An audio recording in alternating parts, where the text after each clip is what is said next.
को भी लगता है कि ये शक्तिशाली रहा तो मेरा दोस्त, मेरा भाई युद्ध हार सकता है। भगवान ने उसे कितने प्रेम से टैकल किया है। राजनेताओं को सीखना चाहिए, कृष्ण से कूटनीति सीखनी चाहिए। जब संधि फेल हो गई और युद्ध लेकर माधव लौटे तो विदुर के घर पर सुबह ही सुबह कुछ मेहमान आए, कृष्ण से मिलने आए। हम भी कहीं ठहरते हैं तो नगर के लोग मिलने आ जाते हैं, महत्वपूर्ण लोग मिलने आते हैं कि कुमार विश्वास है तो हम सब कवियों से मिलने लोग आते हैं। तो विदुर के द्वारपाल ने कहा कि अंगराज कर्ण आए हैं। विदुर ने पूछा कि क्या मुझसे मिलना चाहते हैं? उनसे कहिए राज्यसभा में मिले, अब मैं अपने अतिथि के साथ व्यस्त हूं। और अतिथि भी कौन? माखन चोर। द्वारपाल ने कहा जी नहीं, वो आपसे मिलना नहीं चाहते, वो आपके अतिथि से मिलना चाहते हैं। कृष्ण ने कहा उन्हें आदरपूर्वक अंदर लेकर आओ। कर्ण आए, कर्ण ने प्रणाम किया।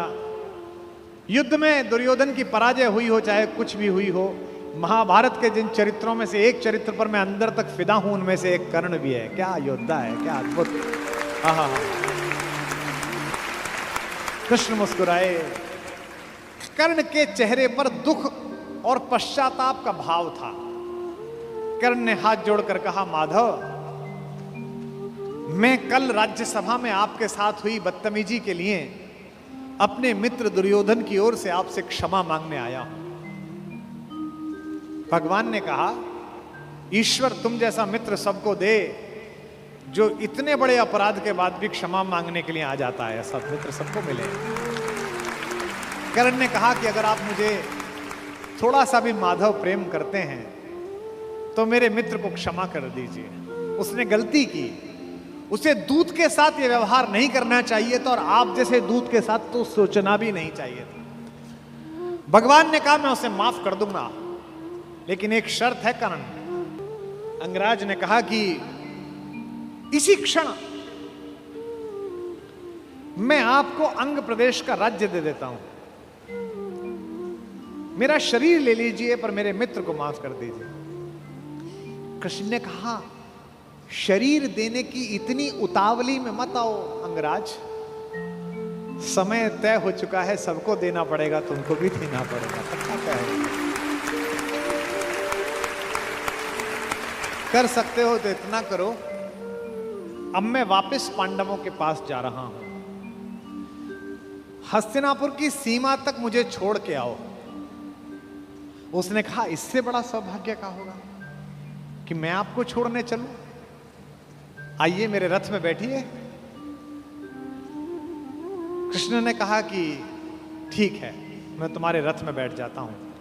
आपकी कार में कोई बहुत बड़ा आदमी बैठने लगे तो कभी भी ड्राइवर से गाड़ी मत चलवाना। ड्राइवर से कहना तू नीचे उतर, सवार बहुत बड़ा है, अब ड्राइव मैं करूंगा, गाड़ी खुद चलाना सदा। कर्ण ने अपने चालक से कहा कि नीचे उतर, इस रथ पर त्रैलोक्य का स्वामी बैठने वाला है, ड्राइव मैं करूंगा। और कर्ण तो ड्राइवर का ही लड़का है, सूत पुत्र है, उसको तो आता ही है रथ चलाना, और रथ चालक का बेटा है। कर्ण रथ चलाने लगा। भगवान पीछे से उतरकर कर्ण के पास आकर बैठ गए और थोड़ी देर बाद उसका रथ छोड़कर उसे अपने रथ पर बिठा लिया। वहां भी वही रथ चलाने लगा। अब भगवान ने उससे बातचीत शुरू की। देखिए कितने बड़े कूटनीतिज्ञ हैं ये कन्हैया, दिखते भोले हैं लेकिन परम चालू। इनको पता था कि एक ये आदमी है जो फजीता करेगा, इसका मनोबल तोड़ो। पहली बार कर्ण को यह पता चला जो भेद उन्होंने बताया। हरि बड़े प्रेम से कर धर कर ले चढ़े उसे अपने रथ पर। रथ चला परस्पर बात चली, शमदम की टेढ़ी घात चली। शीतल हो हरि ने कहा हाय, अब शेष नहीं कोई उपाय। कर्ण अब कुछ बचा नहीं, हो विवश हमें धनु धरना है। अब तो हमें यह धनुष उठाना पड़ेगा, क्षत्रिय समूह को मरना है। मैंने कितना कुछ कहा नहीं, विषबाण कहां तक सहा नहीं, पर दुर्योधन मतवाला है। कुछ नहीं समझने वाला है, चाहिए उसे बस रण केवल, सारी धरती की मरण केवल। ये जो अहंकार है कि मैं कुछ नहीं दूंगा, क्या बोला दुर्योधन 5 गांव माने पे? सूच्यग्रम नैव दास्यामि बुना युद्धे न केशव। हे केशव, तुम 5 गांव मांगते हो, मैं सुई की नोक के बराबर भी जमीन नहीं दूंगा। हे वीर तुम ही बोलो अकाम। बिना पार्शल हुए बोलना। कर्ण से पूछ रहे हैं, क्या वस्तु बड़ी थी 5 ग्राम? 5 गांव ही तो मांगे थे, वह भी कौरव को भारी है, मत गई मूढ़ की मारी है। दुर्योधन को बोधूं कैसे, इस रण को अवरोधूं कैसे? सोचो क्या दृश्य विकट होगा रण में जब काल प्रकट होगा। बाहर शोणित की तप्त धार, भीतर विधवाओं की पुकार, निशस्त्र विशस्त्र बिल्लाएंगे, बच्चे अनाथ हो जाएंगे।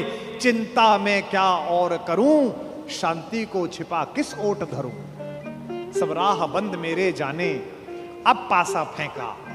पहले तो माहौल बनाया कि तुम सब मरोगे बेटा, तू भी मरेगा और तेरा यार भी। एक तरीका है बचने का, सब राह बंद मेरे जाने।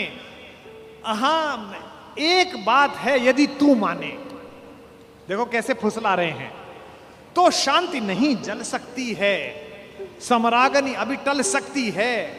पा तुझे धन्य है दुर्योधन, तू एकमात्र उसका जीवन, तेरे बल की है आस उसे, तुझसे जय का विश्वास उजे। तू संग ने उसका छोड़ेगा, वह क्यों रण से मुंह मोड़ेगा। जब तक तू उसके साथ है वो लड़ाई नहीं छोड़ सकता। बस ऐसा कर, तू उसे छोड़ दे। क्यों?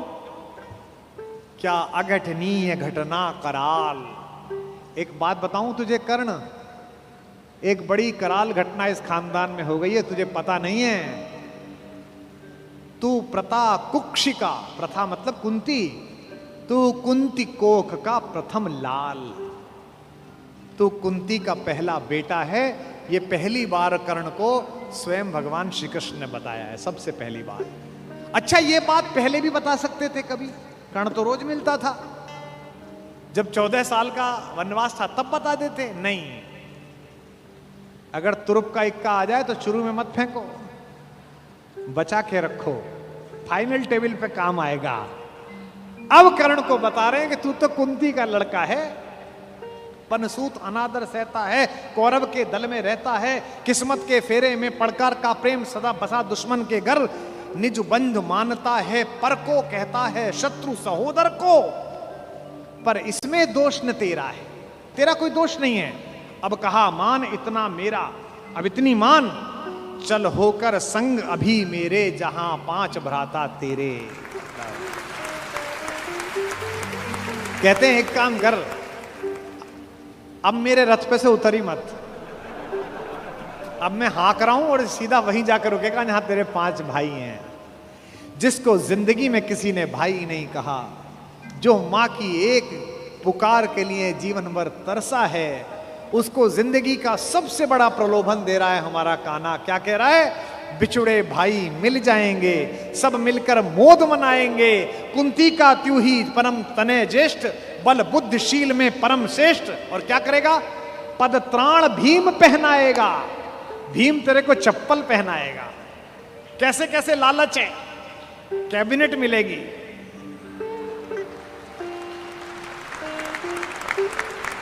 और उसमें भी कोई छोटा मोटा मिनिस्टर नहीं, सीधा ही प्राइम मिनिस्टर। पद त्राण भीम पहनाएगा, हैं? धर्मादिप युधिष्ठिर चमर डुलाएगा। तेरे दरबार के बाहर कौन खड़े होंगे? पहरे पर पार्थ प्रवर होंगे। जो तेरा दुश्मन है, तेरा छोटा भाई अर्जुन, ये तो तेरा एनएसजी कमांडो बनेगा। पहरे पर पार्थ प्रहर होंगे, सहदेव नकुल अनुचर होंगे। सब लोग तुझे पहचानेंगे, असली स्वरूप